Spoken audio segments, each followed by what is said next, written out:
Hello, this is Richard Pears from Finextra TV and joined today by our good friend Adrian Sargent from ESG Treasury. Good morning, how are you? Good morning, very well, yourself? Very good, absolutely, yeah. Sun shining, all is well. So we had our event last week, SFLive, and of course you're a stalwart having been there since the beginning.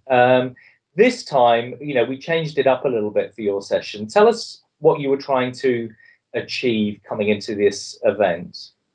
Sure, thank you, Richard. And yeah, it's great to be involved all the way through as well, and just see the progress that we're making. So, for the particular session that we were doing, a number of us have got together, and we believe that there should be some regulatory change, there should be some influence for banks or some encouragement for banks to change to a sustainable economy.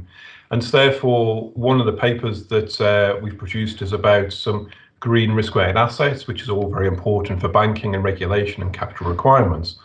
And therefore, from the session, it's sort of explaining that particular paper in a real live context, and also gaining feedback and gaining insight as well. So part of that was also obviously to sort of gain some awareness for that particular paper, but mostly from my perspective, it's, well, can we please give us some feedback? Can you tell us what you think?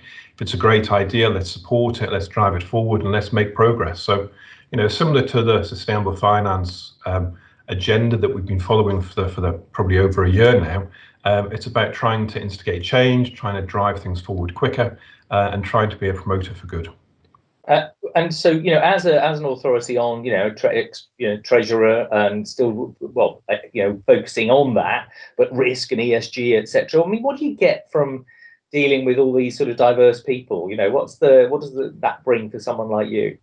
Yeah, I mean, I think it's diversity of thought processes and diversity of backgrounds, and there's lots of studies about diversity and inclusion all the way through, obviously, boards and everything else, and being an accountant and a treasurer, the group of individuals and entities that come together for sustainable finance is very diverse, from very technical individuals from a sort of IT perspective, satellites, but also in the financial services world and regulatory world as well. So there's a great diversity of minds that come together, and therefore you get lots of different views, and you get different connections, and also different ideas. So it's a lot of individuals that come together from their diverse backgrounds, just give that extra perspective to what you're focused on.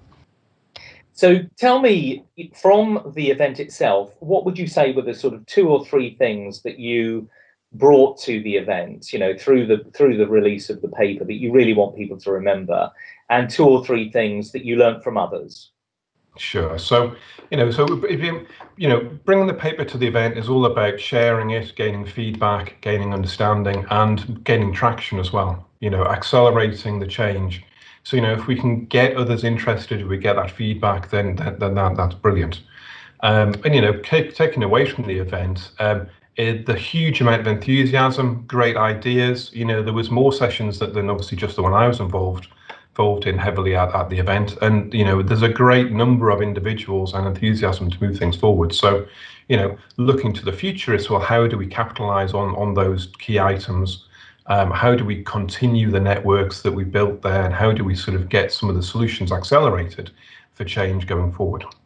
Okay, so with the green risk-weighted asset paper that I spoke about, there you talk about how do you actually deal with credit risk as one has always done traditionally, but also transition risk and physical risk, and actually how do you bring that whole spectrum into the risk equation.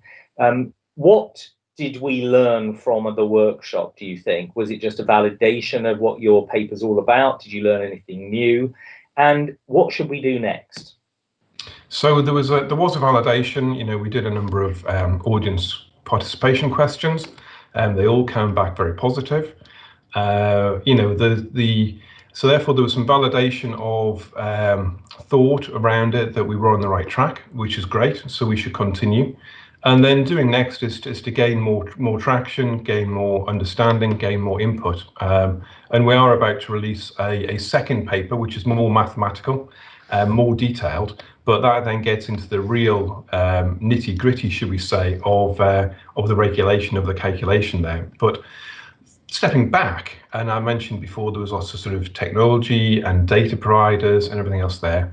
From the green RWA perspective and from that regulatory framework, it's all right having an equation and having a process to follow, but you really need the data to feed into that.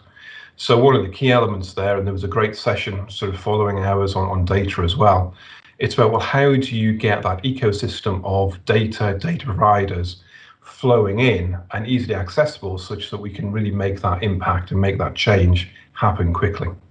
Absolutely, and one of the things we're doing is a hackathon with a data science community, isn't it? Which is where we're calling out for data to actually allow those data practitioners to get to grips with both your equation in the experimental field of hackathon. So if anyone's got any great data, let us know and we'll bring that into the hackathon.